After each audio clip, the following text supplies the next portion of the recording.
Welcome, everybody. I'm Lindsey Drath. I'm the CEO of the Forward Party, and this is an opportunity for us to talk to you all about how you can get involved in the political process outside of the toxic two parties. We are building a new political party at Forward, and I am here today with Lieutenant Governor Kerry Healey, former Lieutenant Governor of Massachusetts, and Governor Christine Todd Whitman, former Governor of New Jersey, who happen to be two of the co-chairs at Forward. Welcome. Good to see you, Lindsey.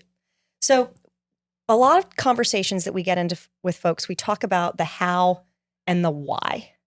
And I think that we share a why we are doing this with a lot of Americans. I want to ask you all about your why. Why are you here? You both have beautiful families. You served our country in positions of elected office and as an appointed office at the Environmental Protection Agency. Why are you doing this? Well, I'll take a shot at it. I think like most people today, I looked at politics. I had been out of politics since 2012. I'd been, as an academic, I'd been leading Babson College, which was really exciting because it was all about entrepreneurship and young people, and so very inspiring. But I began to see the country sinking and things going in a very bad direction politically. And it wasn't just one party or the other, it was both. Although I was particularly concerned about my own party, obviously, because that's what I had invested more than 40 years of my life in. And what party was that? That was the Republican Party. The Republican Party. So you served as the Lieutenant Governor of Massachusetts as a Republican. As a Republican, which is quite unusual, as you can imagine, in a state that is known for its Democratic politicians and its Democratic policies. Massachusetts regularly elects Republicans as governors and lieutenant governors. And so I had that privilege. And it gave me a particular perspective on what politics could mean in America. And maybe I was spoiled. Maybe I was a little bit spoiled because even though Massachusetts looks so lopsided, in truth, more than half the voters are independents. and that is an orientation which is very close to my heart. I find as I've gotten older and as the country has become more polarized, that I stayed more in the middle. Mm-hmm. And I wanted to stay more independent than I saw possible being in one of those two parties. And so that led me to start thinking, how can I actually get involved in a meaningful way? I think that's a question almost everyone listening to this is probably asking themselves, what can I do now that matters? And what you can do is you can get involved with the Forward Party movement. You can get involved with trying to empower people to take back their communities, to make sure that government actually serves the people. And that's why I'm here today. That's why I'm involved with the Forward Party. I love that you introduced the what, my question about why and how, mm-hmm. and you introduced the what. And so we're going to talk more about that today. Governor Whitman, why are you doing this? You this beautiful family. You are very active with your grandchildren. Well, but that's why I'm doing it. I have 7 grandchildren, and I want them to be able to grow up in a world where problems are being solved, where the issues that are so critical to well-being are being addressed. And that's not happening. That's not happening today because neither of the two parties particularly want to solve the critical issues, the most critical issues. I don't care whether it's Republican or Democrat. And my parents were introduced to one another at the 1932 Republican National Convention. So I was a Republican before I was born, and served as a Republican governor, served in a Republican administration. But it's not the same Republican Party. Back then, politicians would stand in the floor of the Senate, the well of the House, and they would argue vociferously for their points of view, for their issues. And then they'd go out and they'd sit next to one another at a kid's baseball game, or they'd mm-hmm. have a drink and they'd say, okay, let's solve this problem. And you had Republicans and Democrats working together to solve problems.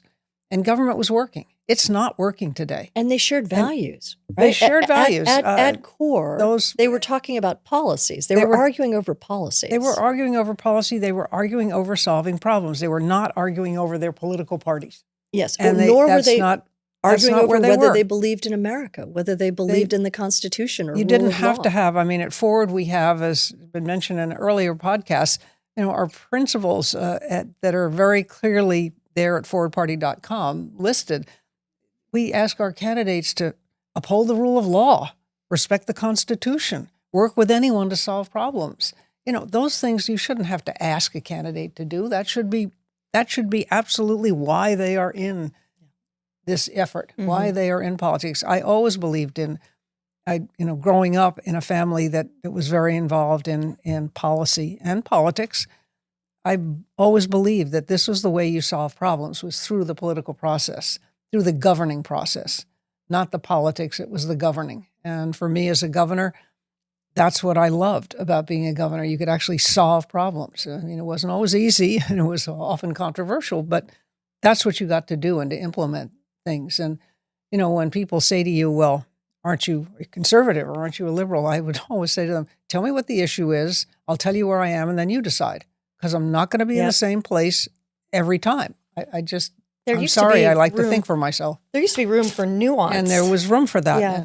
And people would get a buy in the House and in the Senate. There'd be votes where leadership would want something to happen, a Republican or Democrat leadership, but there'd be members that they knew that this was going to be a really tough vote for them, and they'd have trouble back home, and they'd say, okay, this one will give you a buy. You got to be with me on something else, but this one you'll have a buy. That doesn't happen anymore. You are right down the line, or they'll come get you. Yeah, yeah.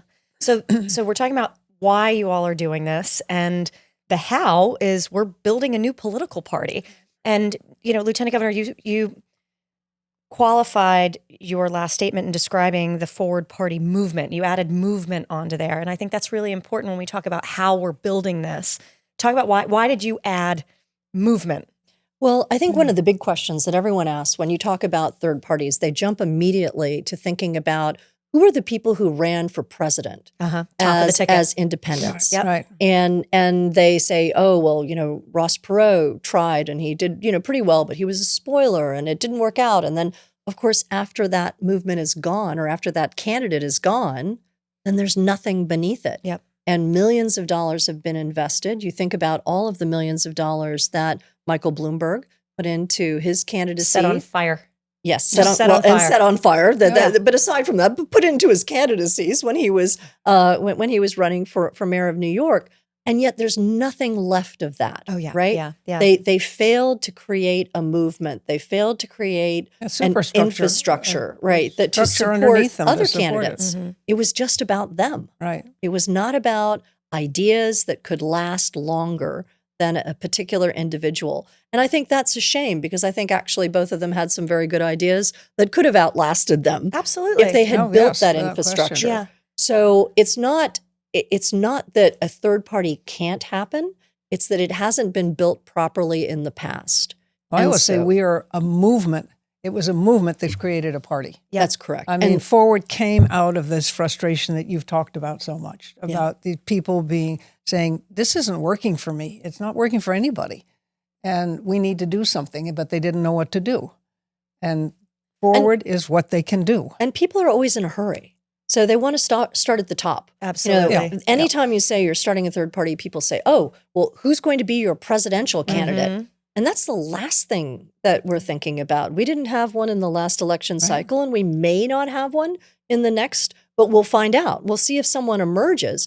But what we will have and what we have just had in the last election cycle is city council members. We've had mayors, we've had school board members, a sheriff. Yeah. We have, we have all kinds of local officials who are really the backbone of democracy. And if we don't have that part in place, then everything will crumple. They're the farm team. You can't just have something at the top. They're the farm team for the future. You have to have them there to start to push back on some of these things that we see happening that are undermining the rule of law, undermining respect for the Constitution. They're the ones who can do a lot because so many people don't know, and we talked about this a bit in the first podcast, that many of the decisions that enable you to have access to the polls or where you vote and all this kind of thing are done at the local level. Yeah. It's the state level that makes these decisions are at the state level. And so that's where you need to start. Start at the local level. And, we see with school boards and we see it with library commissions, what books you can read. I mean, it makes a difference It to makes a huge difference. the whole Absolutely. town, to the fabric of a society. And when you think about people losing trust, Right. in America itself, but in all of the various institutions that make up America, the only way to rebuild that is from the local area up. Mhm. You're not going to rebuild it on the national level. No one's ever liked Congress. They're not going to like them, because Except their own representatives. Well, Right, their own exactly. representatives. But I believe it's below that is- 15% at this point. Their I mean, approval ratings the are approval way rating below is 20. is Yeah. absolutely It's- abysmal. But their reelection rate is 93%. Well, that's because they're in districts where they don't have any challengers. I mean, 70% of the districts are one candidate. Yeah. The voters have no choice. And that's why when people say, well, you mentioned spoiler, how can you be a spoiler when there's no other candidate in the race? Yeah, there's We're nothing giving to people spoil. a choice. There's nothing to spoil there. We're giving people a choice. And everybody deserves to have a choice when they go to the polls. And what I like is the way our people, our forwardists, think differently.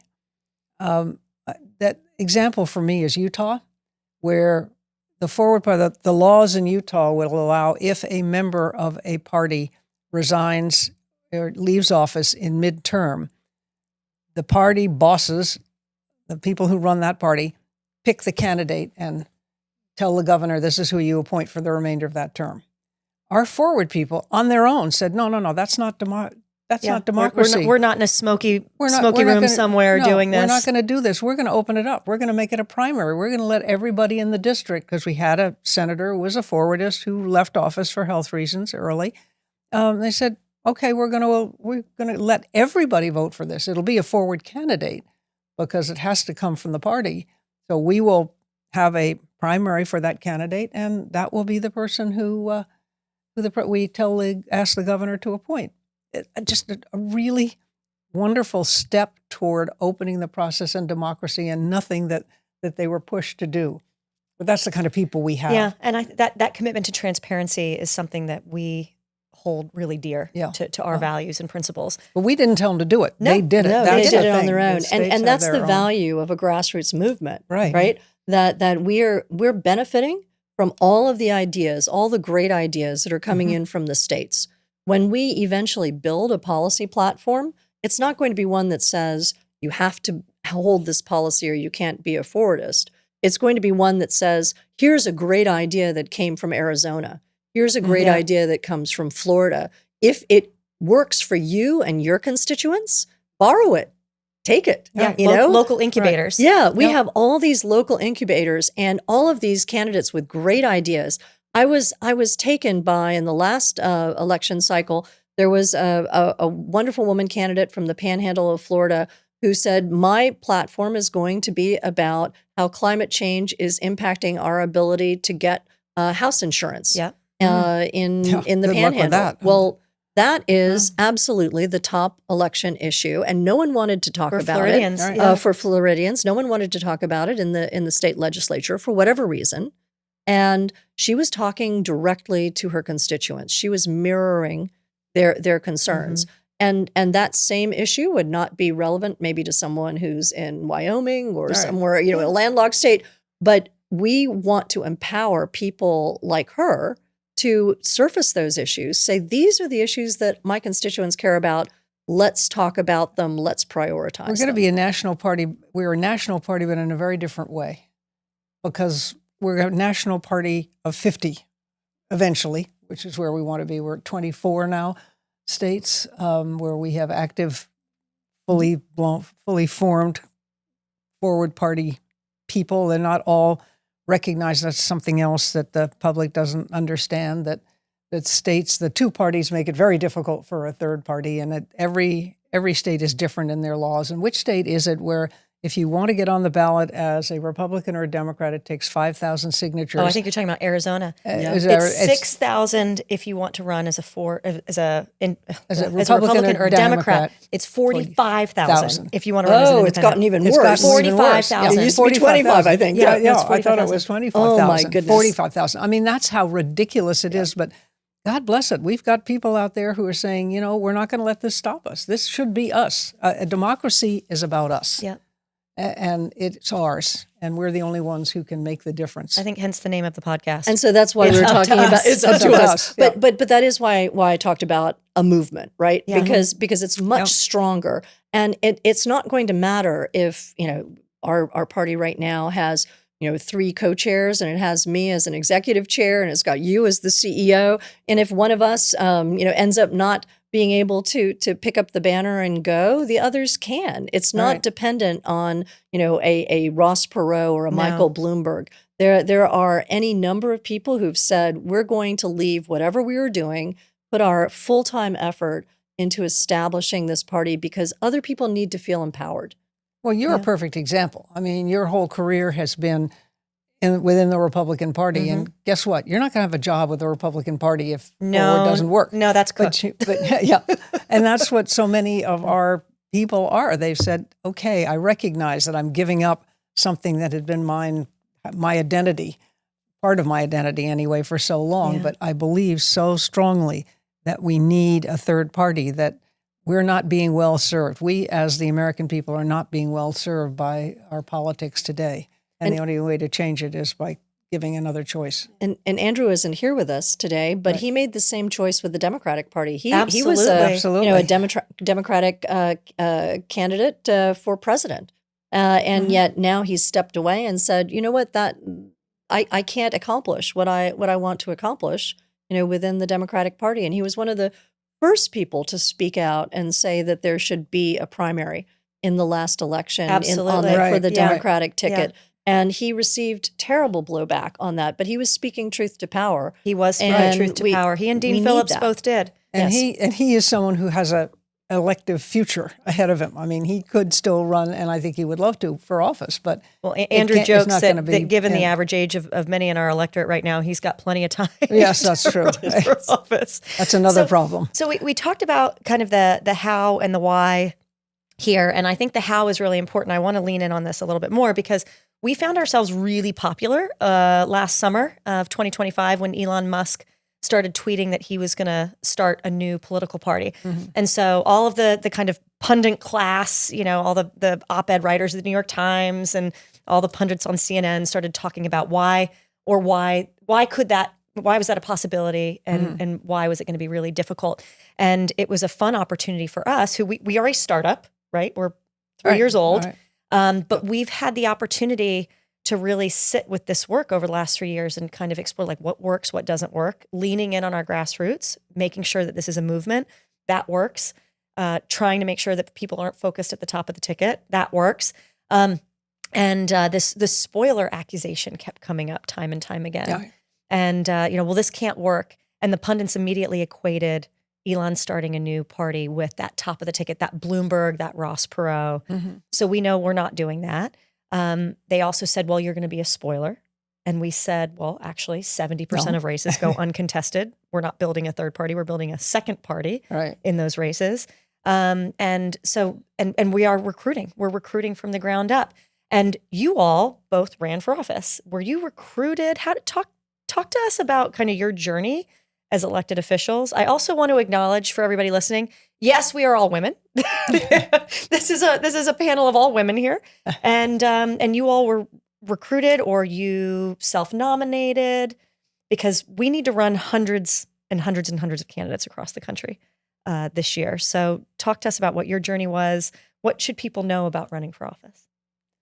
Well, I was somebody who, as I have mentioned, grew up in a very Republican family, and we spent a lot of time sitting around the dining room table talking about what was happening in the world, what was happening I'd lived overseas as a kid. Where'd you live? I didn't know that. In France, in Paris. My father was appointed by Eisenhower to help start up the OECD, as it was called at that time. So you must have had a really kind of different perspective. You had a global perspective already. Well, I was very young and misbehaving, shall we say, a bit. But anyway, it was something that policy had always really, really fascinated me. And when I graduated from college, I had a degree in international government because I figured I knew enough about local. I'd been doing door-to-doors. I'd been stuffing envelopes. I'd been doing all that kind of stuff, going to conventions since I was very little with my parents. And so I went to Washington and I worked at a various number of things. And eventually I decided, you know what, the best job in the world is governor of New Jersey, because it's the most constitutionally, if it's not still the most powerful, it's second. I mean, it's one. There might be another governor that has as many, because governor of New Jersey appoints everybody. There's no other statewide elected official in the state. You appoint all the prosecutors, you appoint all the judges. One part of the bench you don't, but the Supreme Court, you appoint everybody. You determine what the budget is, how much money. You declare the revenues for the state. Wow. You decide on the revenues. And then I had a tool that no other governor had called a conditional veto, which meant that in any piece of legislation, if I stayed within the parameters of that legislation, I could rewrite it, and it took a 2/3 vote to override. So it was a very powerful position, but what it meant is you could really get things done. And people knew where the problems were. If you didn't get things done, guess what? You had nobody else to blame because you controlled so much. And so I decided, I really, really wanted that. And I was given, when we were living in London and came back, my husband and I with our daughter, and I was asked to run for local office, which I did. And so the Republican Party came and recruited you to run for local office. Yes, which I did. And then they recruited me to run for the U.S. Senate, which I did, which was a big leap because I was running against And what position did you run for local office? For local office, I was we called them freeholders in New Jersey, but they're county commissioners. Okay. And you won that? Yeah, won that. So you won your first race? Yeah. Okay. Won that one. That's impressive. Well, it was a pretty Republican county, so. Well, but I think it's still impressive. We don't want folks to get discouraged. We want them to run and lose and run again. We had a couple of Democratic members. Well, I did lose the Senate, that's for sure. I lost the Senate race, but not by as much as everybody expected me to, given the person against whom I was running, he'd won his first reelect by 16 percentage points. And he only beat me by about 3, and he had $12 million, and I had less than $1 million. So money isn't everything in politics.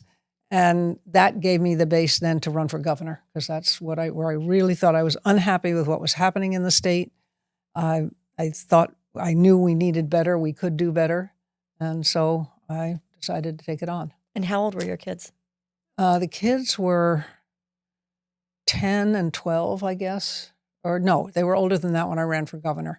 By then they were 13 and 15 when I ran for governor. But, my husband, God bless him, was just wonderful. And so I had a good teammate, who made it all possible. But they always knew, they always had my number, as we heard in the first podcast. They could always get to me, and if they needed me. And when we always made a point of going off on vacation together as a family, doing something we'd never done before, renting a van and going around national parks, doing wild bike rides and whitewater kayak things, and vacations so we were just doing the same thing, not going to his parents or, my parents, and John and I doing our thing and the kids off doing their thing. We wanted to do things together, and that was important. So I think as a mom working in politics, whether you're on the business side of politics or whether you're the elected official, everybody keeps reminding me quality over quantity. Yes. I have 3 young kids, and really trying to create those spaces is really important. Well, when you come home, when I came home, I said, okay, that's it. Obviously, if there's an emergency or there are times when you can't be that. And you know what? And I think everybody has this. You'll find your own way, but I spent many a night berating myself for not being a good enough mother or not being good and not paying enough attention to the job. I think every woman in America shares that. Every woman in America shares that. Yeah. So, Lieutenant Governor, talk about your journey and running for office. Mine was not quite as smooth as Governor Whitman's. Now, were you recruited, or did you stand up and raise your hand? I completely stood up and raised my hand. You stood up and raised your hand. Listeners out there, raise your hand. Raise your hands. I wasn't recruited for governor, believe me. Wait, they ran against me. Okay, we're getting back to that because I want to talk about that. But so you raised your hand. So I raised my hand, but I had been working for over a decade for a consulting firm that worked for the U.S. Department of Justice. And I had been working on little white papers, little research projects that could take a year long and doing the research on things like drugs and gangs and domestic violence and child abuse just and uplifting, neglect. Just every day. And prison reform and recidivism. And so I spent a decade thinking about these things. About and problems. About problems, Yeah. like really serious problems, about who ends up in jail and why. And These are deeply human eventually, issues. Yeah. I started to see that all these problems knit together at the bottom. You know, they all had to do with the failure of our education system. They all had to do with poverty. They all had to do with abuse. They all had to do with alcoholism and drug use. You know, and everything was knit together. And so I wanted to be able to do something about that. You know, when you have a systemic problem, you can't fix it by just fixing one piece of it. No. So the idea that you're going to fix drug abuse and then everything else in the system is going to be better. It's not. You have to actually address the entire system at the same time. And so I was in my 30s. I had a lot of ideas that I'd been thinking about for about a decade. And I just walked into the Republican state office and said, "Hi, this is who I am. This is what I believe. May I be a candidate?" And they looked at me like I was insane because they needed candidates desperately. They were absolutely they were 13% of the voting public in Massachusetts. And they were not doing well at the box office. So let's just say they were very happy to have me run, even though I was pro-choice, even though I was more progressive on social issues than they would have liked. They were happy to have me. And I lost a lot. And what did you run for? I lost. I first lost for state rep, and then I reassessed and said, okay, maybe I don't get this politics thing. And I think that's probably very much the case since I'd never been involved in politics before.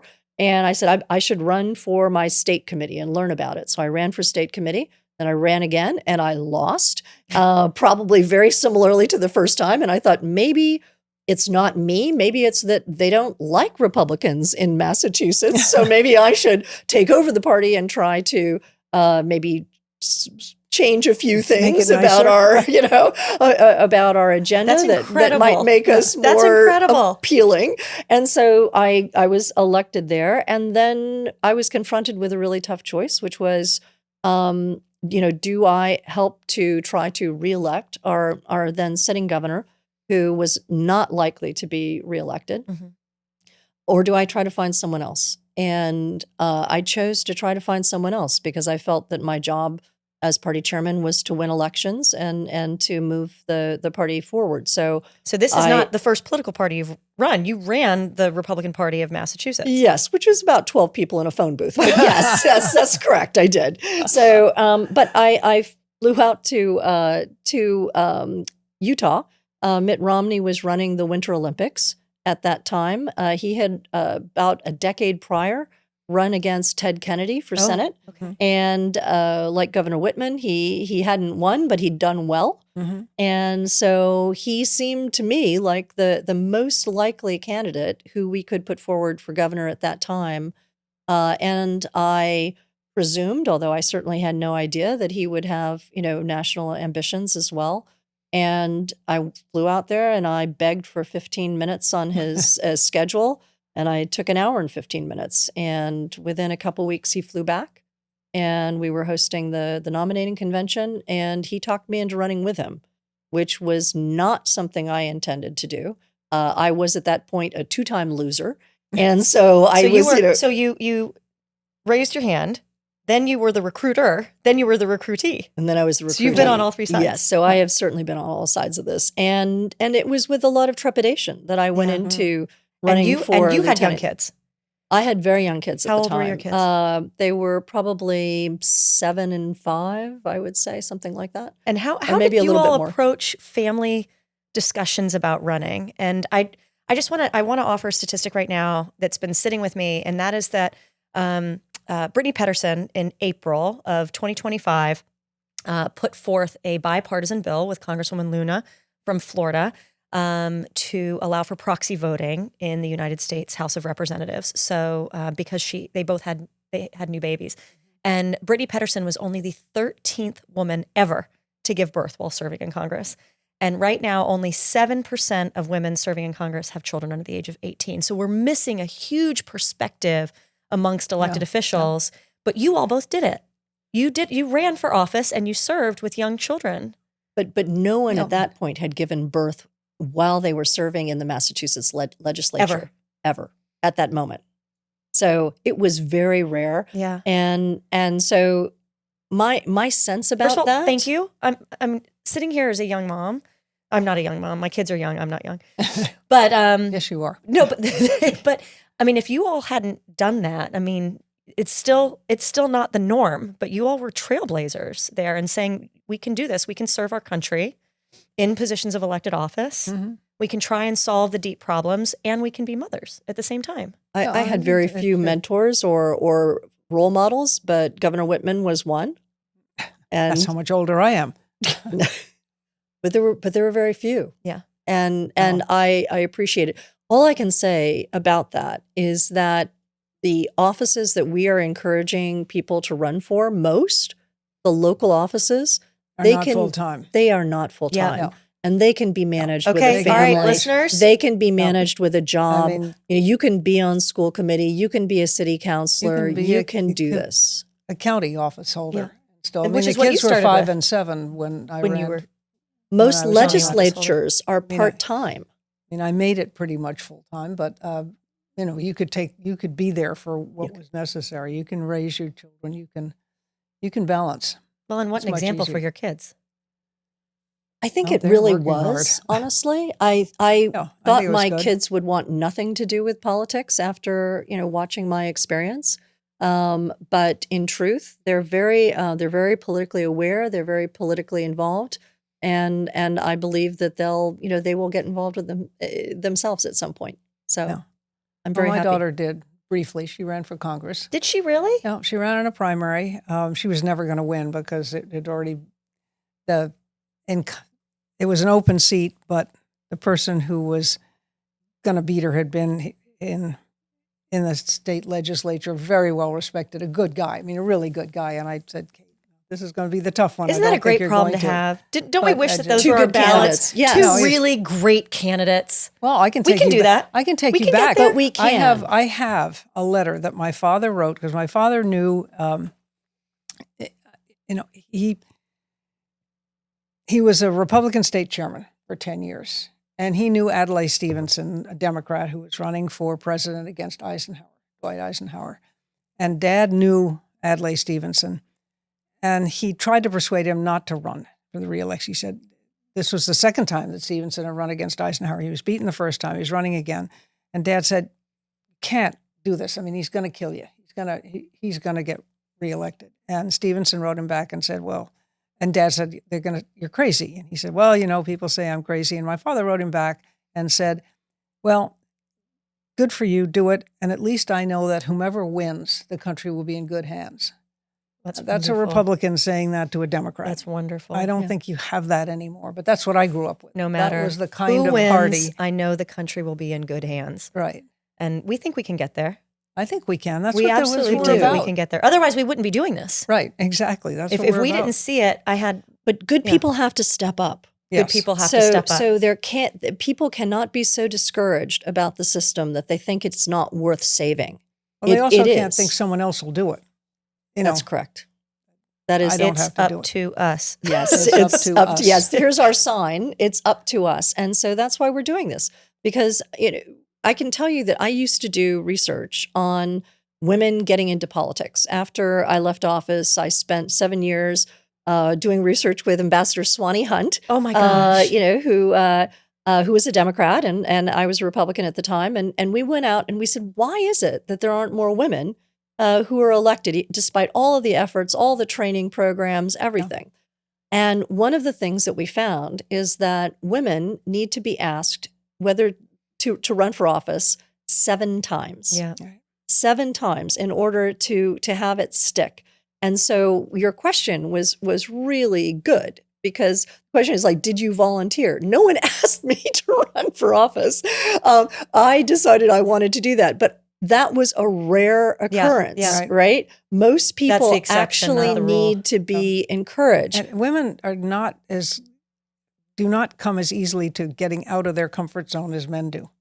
And if you ask a guy to do something, take on a job that they've never done before and don't know anything about, they'll say, fine, bring it on. You ask a woman to do that, and they'll say, I know there's somebody who knows more about this than I do. There's somebody who's smarter than I am. Not realizing that what's really, really important and why women should step up for these things is that we bring a different way of problem solving. Absolutely. We have a different way of prioritizing issues. And the world is so complex that there's not any one group of people that has all the right answers. And you need to have that diversity at the decision-making table, both in gender and in race and life experience, to come up with the solutions that really work. And I had a member of my cabinet who started out in the governor's office as head of, she was working on policy and planning, and the Department of Community Affairs opened up, and I said, I want you to go over there. And she said, oh, I can't do that. I can't do that. I don't know about that. I said, yes, you can, and yes, you will. And she did, and she was terrific at it. And when I went to EPA, Region 2 was open, which is New York, the Virgin Islands, and Puerto Rico, really rough time there. But I wanted her there because I thought she'd be great there. I was allowed to have one or two. The rest were picked by the administration. But I said, you're going to go? I can't do that. She was one of the most respected administrators that they'd had, and still has a great, she had a great reputation, did a lot of good things, and still has enormous kudos with the people who are still there. They remember. But I had to push and push and push to get her to take these things, take this chance, do those things.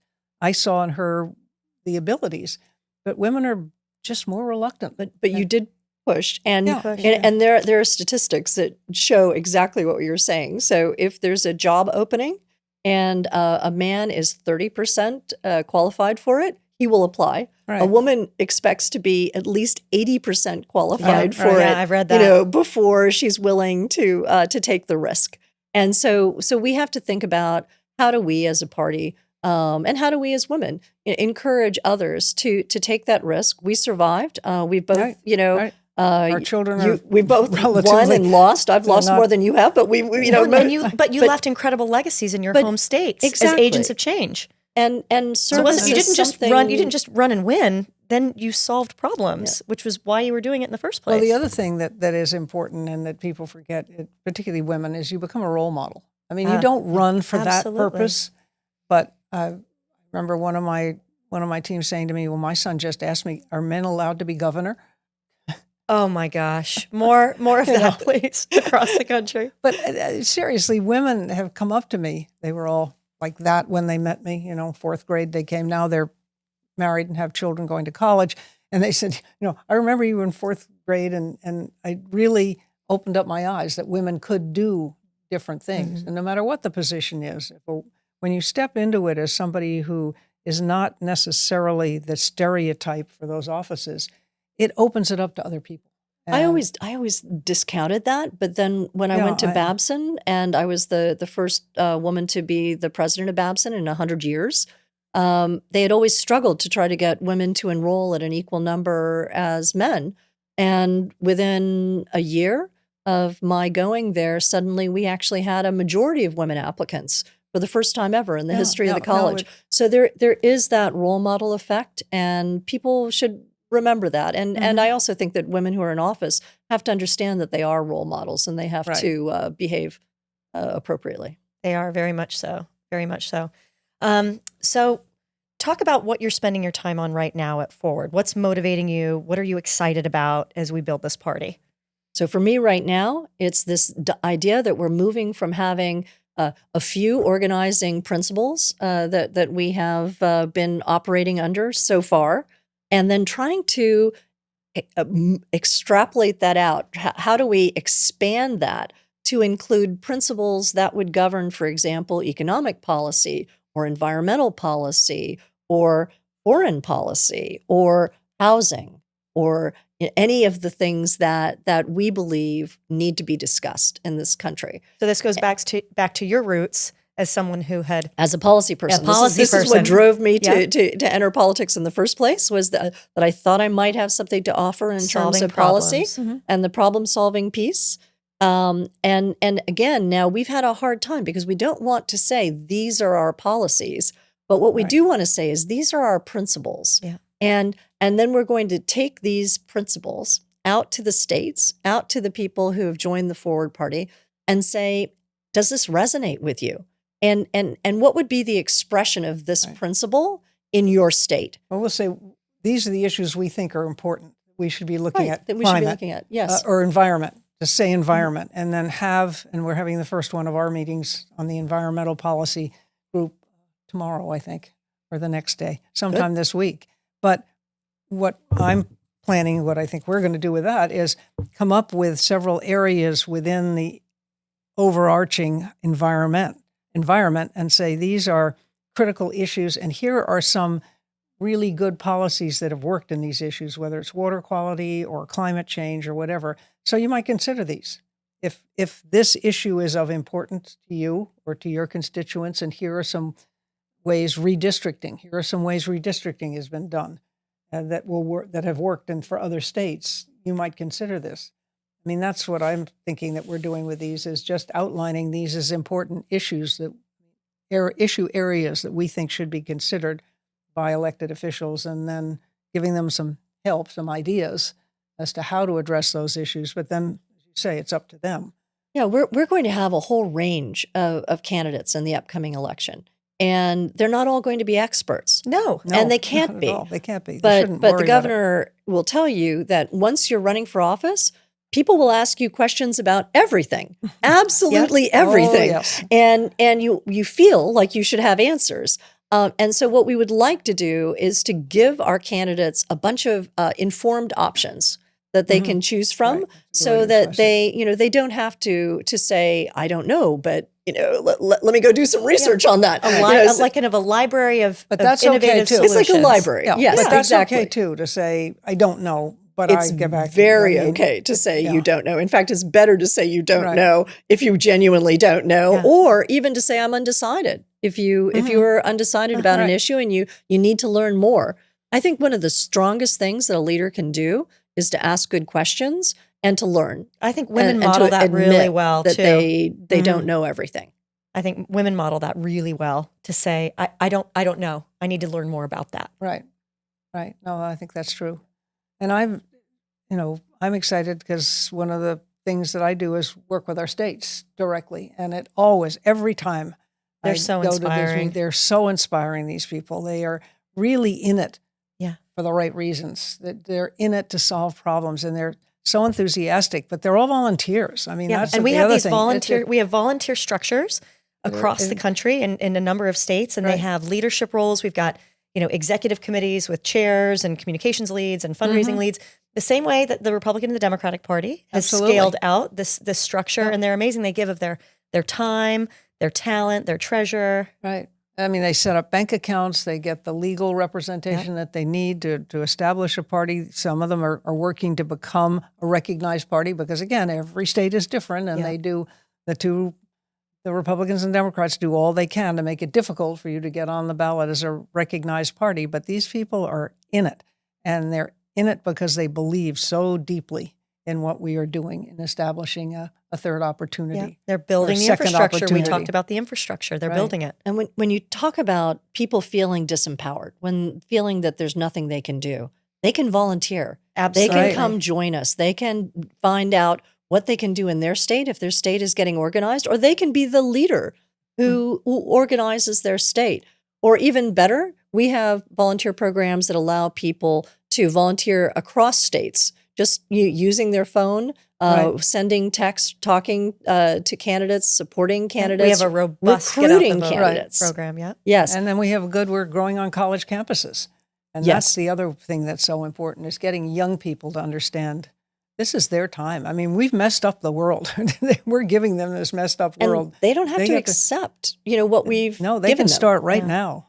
I mean, high school kids and younger. Oh, we've got great high school kids. Great high school kids. Well, I think as we wrap up, this is our call to action at the end, right? Right. So come run for office. Yes. We're officially recruiting you. If you know people you think would be good in office, encourage them. Yeah, and men and women. We need men and women running for office, but we definitely want everyone to feel welcome.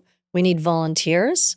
And this is how you have optimism about the future. This is how you make a difference in the country and create a country that you want for your kids and your grandkids. Meet our people, and you'll be inspired in the same way that we've been. Absolutely. Yes. Well, it is up to us, as we keep saying.